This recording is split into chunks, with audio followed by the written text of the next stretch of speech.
자, QRT 보도록 하겠습니다. 자, 이게 우리 시장에 Q자로 시작되는 종목들이 꽤 있는데요. 공통적으로 이렇게 Q자로 또 시작하는 종목들이 대부분 다 조금 아리까리한 뭐 큐리옥스 정도는 조금 유명하죠. 개인 투자자한테 많이 유명한 종목인데 Q자로 보는 종목들이 좀 헷갈리고 아리송한 기업들이 많은데 이 공통적으로 또 볼만한 기업들이 또 꽤 포함이 되어 있습니다. 자, 이 QRT의 경우에 지금 2024년 3월 달에부터 시작해서 고점 대비 60% 아주 박살났다가 지금 밑에서 이렇게 돌아 나오는 기업이죠. 자, 그래서 그렇게 유명하지도 않고 이제 회사 이름만 봐가지고는 뭐 하는 회사인지도 잘 모르겠고, 자, 이렇게 되어 있는데 주가가 이렇게 깨져 있는 현재 시가총액이 2,100억입니다. 주가 고점에서 60% 깨졌어요. 그러면 저 고점에서는 5천억이나 됐다는 거죠. 시가총액이. 그러면 꽤 되는 기업 같았는데 생각외로 굉장히 덜 유명한 기업이죠. 여기 특수 분야 기업이라서 그렇습니다. 특수 분야 기업이에요. 그래서 이게 주가가 저쪽에 위에 올라 들어가 있을 때 그때도 이게 상당한 부분의 기대를 받고 있던 요소가 있었는데 그게 기대가 지금 되살아 나오는 겁니다. 자, 우선 오늘 이슈부터 살펴보겠습니다. 자, 오늘 이슈 살펴보게 되면 뭐가 나오냐라고 하면, 자, 이게 QRT가 삼성전자의 품질 분석 계약을 따냈다. 품질 분석이죠. 우리 삼성전자의 경우 잘 아시다시피 엔비디아의 퀄 테스트를 통과를 못해서 오랜 동안 허우적거리고 헤맨 적이 있죠. 퀄 테스트 뭡니까? 퀄리티 테스트죠. 퀄리티 테스트. 자, 그 부분을 전담하는 회사입니다. 이 QRT는 그래서 기업의 연역을 보면 2014년에 하이닉스 쪽에서부터 시작해서 검사 부분이 분할이 돼서 설립한 이렇게 되어 있는데 그보다 훨씬 더 오래된 기업입니다. 옛날 하이닉스의 전신인 현대전자서부터 요걸 하던 기업이에요. 이거 그러니까 반도체 품질 분석하는 회사다라는 얘기입니다. 신뢰성 검사, 품질 분석. 자, 반도체만 하는 건 아니고요. 그다음에 앞에도 말했습니다만 이 자율주행 쪽도 하고 그다음에 5G도 하고 항공도 하고 여러 가지로 다양하게 하는데 그 중에서 이제 가장 큰 부분은 반도체죠. 그래서 이렇게 하이닉스가 반도체 겁나게 잘 나가고 있을 때 같이 이렇게 쭉 튀어 들어왔다가 그 다음에 이제 조금 이제 반도체 업황이 꺾으면서 내려왔다가 이제 반도체 업황 살아나면서 이렇게 돌아 나오는 그림을 보이고 있는 거죠. 앞에서 얘기했던 품질 분석이라고 얘기를 드렸습니다. 신뢰성, 이게 나오지 않습니까? 불량 메커니즘 규명, 품질 분석 이렇게 들어가 있어요. 그러니까 삼성전자 같은 경우가 지금 굉장히 오랫동안 이 문제를 가지고 시달렸었기 때문에 하이닉스가 적어도 HVM 이쪽 분야에서는 하이닉스가 앞서가고 있지 않습니까? 그러니까 이제 이쪽에까지 이제 손을 뻗어서 양쪽으로 다 들어간다는 얘기죠. 앞서서 지난주에도 제가 양쪽으로 다 들어가는 교차 수주에 관한 이슈를 분석을 해드린 바 있죠. 그래서 이 교차 수주라는 게 지금도 교차 수주가 그렇게 잘 안 된다라는 얘기 들었지 않습니까? 그래서 이 교차 수주에 먼저 들어간 회사들 혹은 뭐 어느 분야에서 압도적인 위치를 차지를 해서 양쪽에서 뭐 하이닉스와 삼성에서 저쪽에서 쓴다 그래가지고 우리 쪽에서는 안 쓰고 이런 걸 선택을 할 수 없는 기업들 같은 경우가 굉장히 잘 나가는 진짜 인류 최고 기업들이라는 얘기 들었지 않습니까? 그래서 지난주에 이오테크닉스 같은 종목들도 설명을 드렸죠. 이오테크닉스, SNS텍 이런 독점 기업들 어느 한쪽에서만 쓰는 게 아니라 삼성전자와 하이닉스 양쪽에서 다 쓰는 기업들이죠. 자, 이오테크닉스 국내 시장 점유율 95%. 이거 못 쓰면 안 돼요. 안 돼. 그래서 이런 기업들 같은 경우는 일정하게 아직 얘는 그 정도 수준까지는 아닌데 그러나 요런 쪽에 이제 이슈가 됐을 때 성장성 기대가 굉장히 커질 수 있는 기업이다라는 얘기죠. 그래서 그 기대 때문에 QRT가 예전에 저기 보신 것처럼 주가 저렇게 강력하게 들어왔었고요. 질질질질 헤매고 있다가 이슈가 부각이 될 때 아주 강력하게 치고 들어왔었고 그리고 지금 이제 양쪽을 다 들어간다. 그래서 하이닉스만 맡아서 하이닉스만 지금 40년이에요.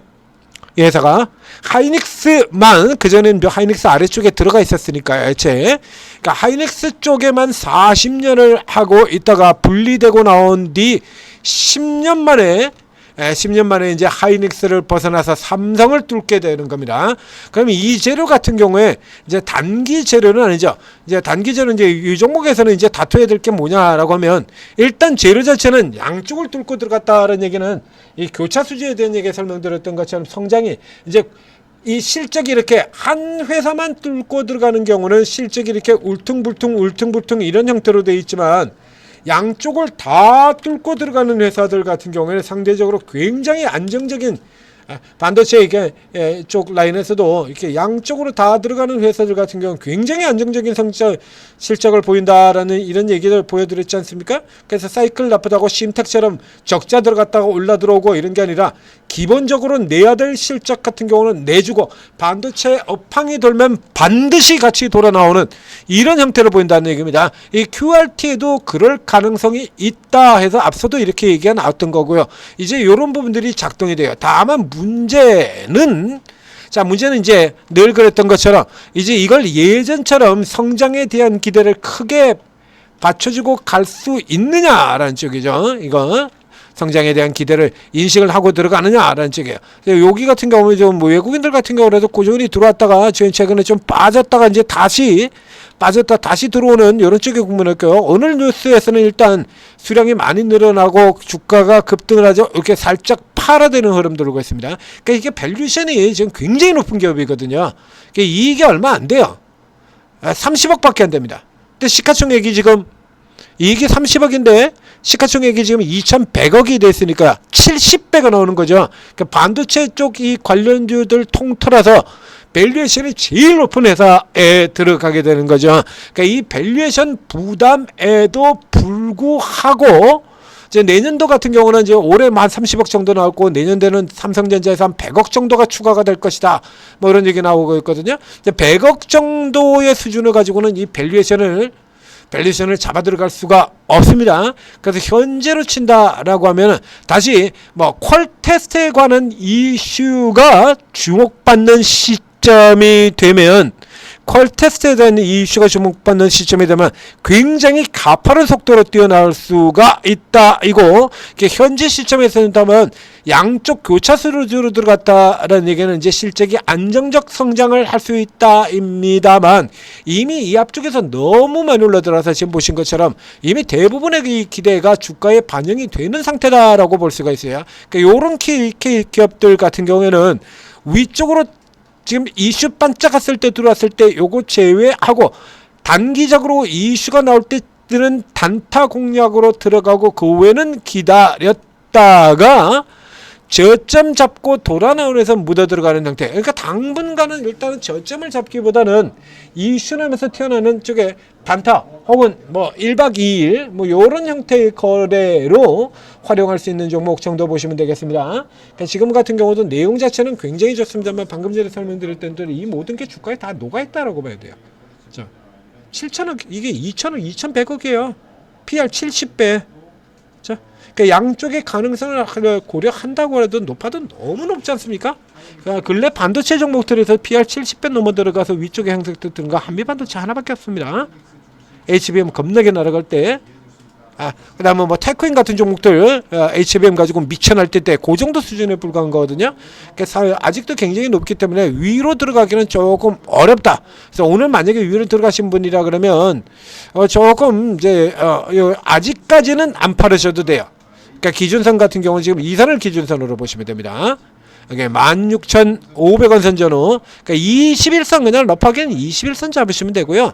21선을 깨고 내려가지 않는다라고 하면 내일 한 방이 더 있다. 그렇죠? 앞에 나온 것처럼 하나 둘 치고 나오는 내일 한 방이 더 있고 그 다음에 밑에서 빠져서 꼬리 달고 한 방이 더 있는 요런 형태로 살펴보시면 되겠습니다. 하루 더해서 요 정도까지의 위치로 이렇게 살펴보시면 되겠고요. 그 다음에 새로 들어가시는 분들이라 그러면 오늘 여기서 미리 들어가실 필요는 없죠. 그래서 내일 똑같은 케이스입니다. 앞에 놓은 것처럼 계속 똑같은 양상이라 그랬죠. 위에서 스타트에서 갭이 그렇게 크게 벌어지지 않는 상태에서 살짝 이렇게 눌렀다가 감아 들어오는 흐름이 되면은 여기에서 따라붙어서 이 19,000원 정도에서 이 정도 위치에서 파는 단타 정도 형태의 거래로 들어가시고요. 여기 조금 더 이제 싼 위치까지 들어온다라고 하면 이 아래쪽 61선 아래로 들어온다 그러면 그때는 밸류에이션하고 관계없이 노려셔도 괜찮겠습니다. 기대치라는 게 있으니까요. 양쪽으로 모두 들어간다는 건 그 정도의 위력을 나타냅니다. 반도체에서. 그렇죠? 그래서 저 DI라든가 뭐 이런 종목들 같은 경우 저 수주 뭐 이런 거 가지고서는 쭉쭉 움직여 들어가는 이런 흐름들 보이지 않습니까? 하이닉스에서 그 앞에도 가장 대표적으로 저 사이닉 솔루션하고 이런 종목들 이제 설명드린 바가 있는데요. 자, 이 디자인 설계 회사 같은 경우에 딱 정해져 있죠. 삼성전자형 디자인 삼성전자만 합니다. 사이닉스는 하이닉스만 하고요. 원래 구조가 이래요. 그래서 양쪽을 다 뚫는다는 거는 반도체 섹터에서 대단히 큰 의미를 가지게 되는 겁니다. 그러니까 주가가 오버되는 부분만 제외하고 저가에서라 그러면 묻어뒀다가 튕겨나오는 건 먹고 나올 수도 있고, 그 다음에 위쪽으로는 이슈가 돌아 들어갈 때 반도체가 강할 때 노려야 되는 전형적인 종목이 되는 거죠. 치고 단타 공략 가능한 종목 QRT였습니다. 이 정도 기업들 같은 경우는 좀 작은 기업이지만 아주 특별한 존재에 해당되는 종목이기 때문에 여러분들 반도체 다루는 관심주 안쪽에 한 구덩이에 넣어두고 보시기를 권해드리겠습니다. 자, 전지의 투데이TV 구독, 좋아요 눌러주시고, 그리고 오르고에 들어오시면, 자, 오르고에는 전문가분들이 다 특기가 다 틀리고 접근법이 다 다릅니다. 전문가들이 전부 삼성전자, 하이닉스만 볼 것 같다 그러면 전문가 20명씩 있을 필요가 없죠. 반도체 잘하시는 분이 있고, 2차 전지 잘하는 분이 있고, 바이오 잘하는 분이 있고요. 장중 단타로 세력주만 먹는 분도 있고, 재래주 매매하는 분도 있고, 테마주 매매하는 사람도 있고, 중기 투자하는 사람도 있습니다. 그 다음에 여러분들이 투자 성향에 맞춰서 전문가를 찾아가셔야 돼요. 저희가 뭐 2명 들어가고 10명 들어가고 20명 다 들어가도 뭐라 그러는 거 없죠? 그냥 불이하게 지금 문이 다 열려 있거든요. 그러니까 뭐 일단은 들어가셔가지고 그냥 접어놓고 그 중에서 주력목만 이용을 하시면 돼요. 주력만 이용하시면. 그리고 여러분들 성향에 맞는 분을 주력으로 해서 전문가들 특기가 있다라고 얘기 들었지 않습니까? 그러니까 최근처럼 이제 시장에 빠라락하고 이제 지난주처럼 이렇게 빡 하고 깨지는 이런 흐름이라 그러면 개별 틈새, 그렇죠? 개별 틈새로 가야 됩니다 라고 얘기 들었죠. 그럼 여기 전문가 중에서도 개별 틈새 단타를 하는 전문가들이 있어요. 그럼 그런 날 같은 경우는 거기에 들어가시고, 그 다음에 뭐 대형주 중심으로 움직인다 그러면 또 대형주 중심으로 다른 분들이 있거든요. 그럼 이제 그쪽에 또 참고로 해서 또 2차전지가 특기인 분들 같은 경우 또 2차전지 나올 때 각 섹터별로 특기를 가지고 있는 전문가들 같은 경우 그 섹터가 움직일 때 또 주력에서 도움을 받게 된다 그러면 더욱더 많은 이익을 누릴 수가 있겠죠. 오르고 적극적으로 잘 활용하셔서 성공 투자하시기 바랍니다. 위험은 피하고 누릴 건 누리고.